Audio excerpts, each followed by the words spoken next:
आज हम बात करने वाले एक नए टॉपिक की जिसका नाम है फंक्शन। तो आप समझते हैं कि फंक्शन होता क्या है।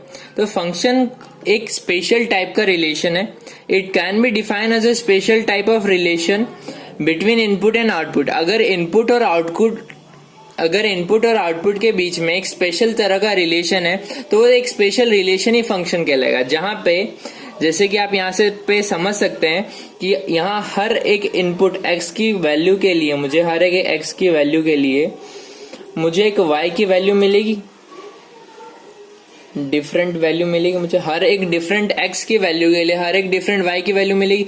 मतलब इन दोनों के बीच में एक यूनिक सा रिलेशन है। मैं इसमें कुछ वैल्यू पुटअप करूंगा तो ये प्रोसेस होकर मुझे एक डिफरेंट वैल्यू मिलने वाली है y की। तो इनपुट और आउटपुट के बीच में जो ये स्पेशल तरह का रिलेशन होता है इसी को हम लोग फंक्शन कहते हैं। अब बात करते हैं टाइप ऑफ फंक्शंस की। तो टोटल 4 टाइप के फंक्शन होते हैं, जिसमें से पहला आता है 1-1 फंक्शन, उसी को हम बोलते हैं इंजेक्टिव फंक्शन।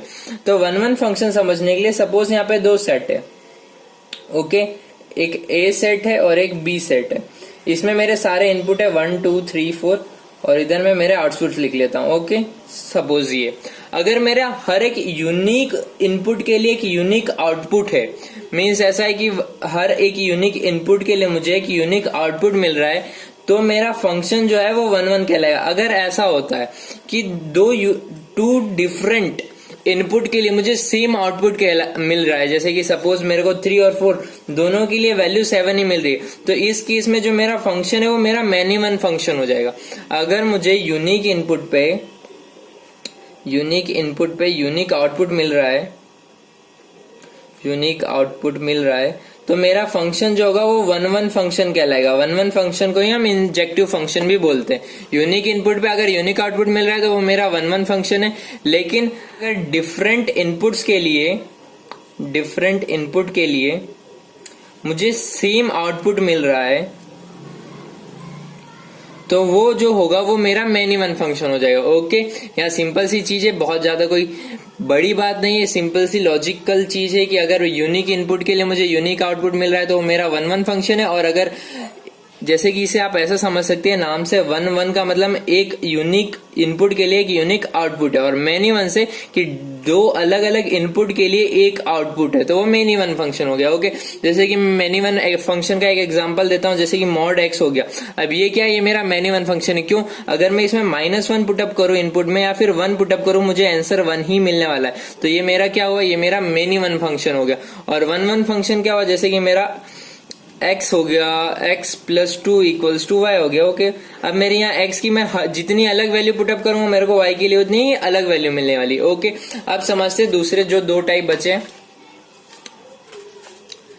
ओके, तो एक है हमारा ऑनटू फंक्शन और दूसरा है इनटू फंक्शन। हमने इससे पहली वाली वीडियो में रेंज, डोमेन और कोडोमेन के बारे में समझा था। अगर आपको उसके बारे में समझना है तो डिस्क्रिप्शन बॉक्स में उसकी लिंक गिवन है, आप जाके चेकआउट कर सकते हैं। तो अगर मेरा जो रेंज होता है, if my range equals to codomain, मेरा रेंज कोडोमेन के इक्वल हो जाए तो उस केस में जो मेरा फंक्शन होता है वो मेरा ऑनटू फंक्शन कहलाता है। और अगर रेंज जो है वो मेरा कोडोमेन के इक्वल नहीं है, range does not equals to codomain, तो वो मेरा इनटू फंक्शन कहलाता है। सिंपल। अब यहाँ पे आपकी अंडरस्टैंडिंग के लिए मैं बता दूं कि रेंज होता है जो मेरा आउटपुट आ रहा है, किसी इनपुट के लिए जो मेरा आउटपुट आ रहा है वो मेरा रेंज है। और ऑल पॉसिबल आउटपुट्स मतलब इनमें से कुछ एक आधे आ सकते हैं, जैसे कि यहाँ पे मेरे सेट है 1 2 3 4 5। ओके, अब ये सारे मेरी पॉसिबल वैल्यूज है कि ये सभी वैल्यूज आउटपुट के फॉर्म में आ सकती है, तो ये मेरा कोडोमेन हुआ। ओके, और अगर मेरा ये 3 जैसे कि 1 2 3 ये तीनों मेरा आउटपुट आ रहा है तो ये मेरा रेंज हो गया। मीन्स जो आउटपुट आता है वो मेरा रेंज होता है और जो पॉसिबल आउटकम्स हो सकते हैं वो मेरा कोडोमेन होता है। तो अगर रेंज कोडोमेन के इक्वल है तो उस तरह के फंक्शन को हम ऑनटू फंक्शन बोलेंगे, और रेंज कोडोमेन के इक्वल नहीं है तो उस तरह के फंक्शन को हम लोग इनटू फंक्शन बोलेंगे। अगर कोई फंक्शन 1-1 और ऑनटू दोनों है, 1-1 भी है और ऑनटू भी है, तो उस तरह के फंक्शन को हम लोग बोलते हैं बाइजेक्टिव फंक्शन। ओके, ये मेन चीज है जो आपको ध्यान देनी चाहिए।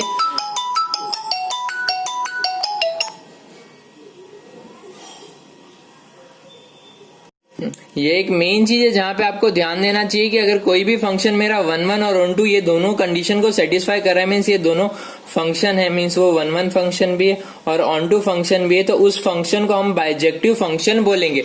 कई बार क्वेश्चंस में आपको डायरेक्टली गिवन होता है कि prove that this function is an bijective function, तो उस समय बच्चे कंफ्यूज हो जाते हैं कि बाइजेक्टिव फंक्शन क्या होता है। तो अगर कोई भी फंक्शन 1 1 और ऑन टू दोनों है तो उस तरह के फंक्शन को हम लोग बाइजेक्टिव फंक्शन बोलेंगे।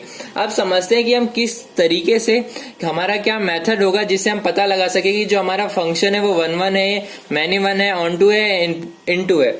ओके, तो पहला हमारा फर्स्ट मेथड देखते हैं। To prove function A to B is 1 1 function. 1 1 function को प्रूव करने के लिए हमें क्या करना है, हमें फंक्शन ए और फंक्शन बी को इक्वल ले लेना है, ये हमें मानना है।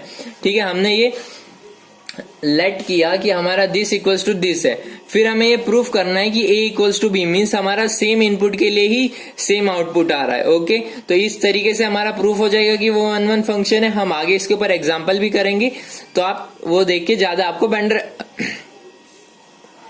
हम आगे इस पे सम्स भी करने वाले हैं, उसे देखिए आपको ज्यादा बेटर अंडरस्टैंडिंग मिलेगी।